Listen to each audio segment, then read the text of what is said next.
and absolutely no attention is paid to what's called the context, the subtle stuff that surrounds and interacts with everything we have. Everything we have. For instance, if you had a violin and you're playing a violin in different surroundings, it would sound different. But what science says is that that violin sounds like a violin. That's your violin, and they'll measure it and stuff like that. But that isn't the way of it. If you play a violin in a restaurant with lots of soft furnishings hanging off the walls, the violin's going to sound different from if you played in a room with just bare walls or a low ceiling or a high ceiling. That's context. That's called context.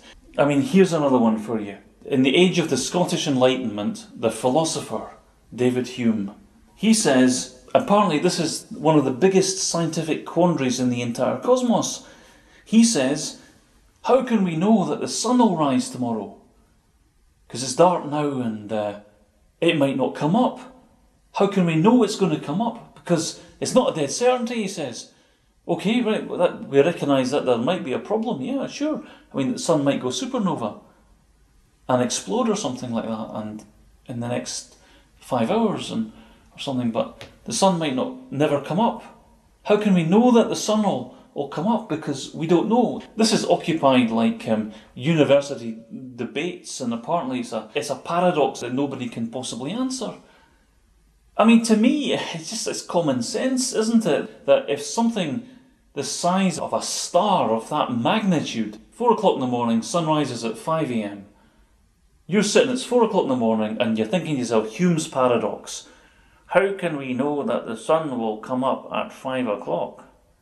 Do you not think if something the size of a star with gravitational fields, that's something that underpins the whole solar system with its power, sheer magnitude of gravity and interaction with this planet, its weather system, do you not think that at 4 o'clock in the morning we would have a pretty good idea if there was a problem with our star, the sun?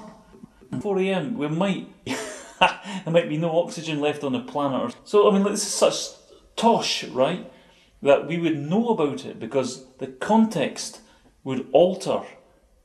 We would know it would have a knock-on effect. Long before 5 a.m. in the morning, we would know that the sun was not coming up. We would know about it. And the other kind of Hume's induction paradox is, got a loaf of bread here, but how can we know that it's nutritious?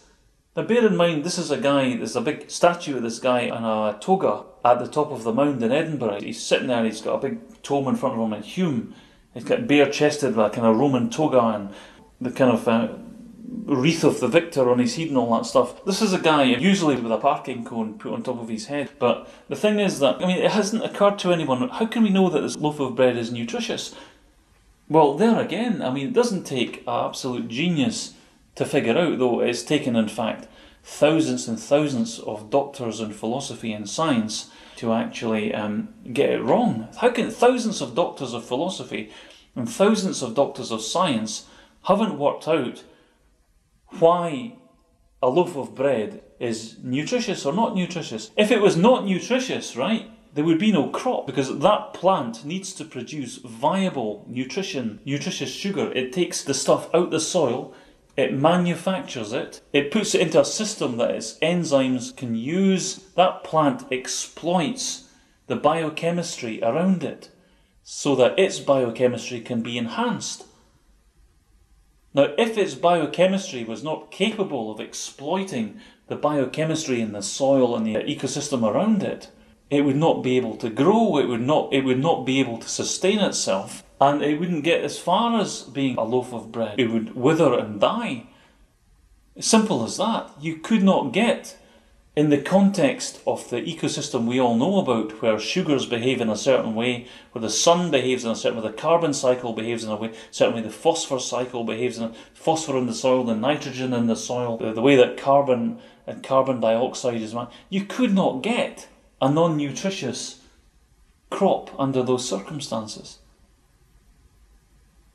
Hume, how can we know that this loaf of bread is nutritious? This occupied thousands and thousands of philosophers who named a huge big university building after him in Edinburgh called the David Hume Tower.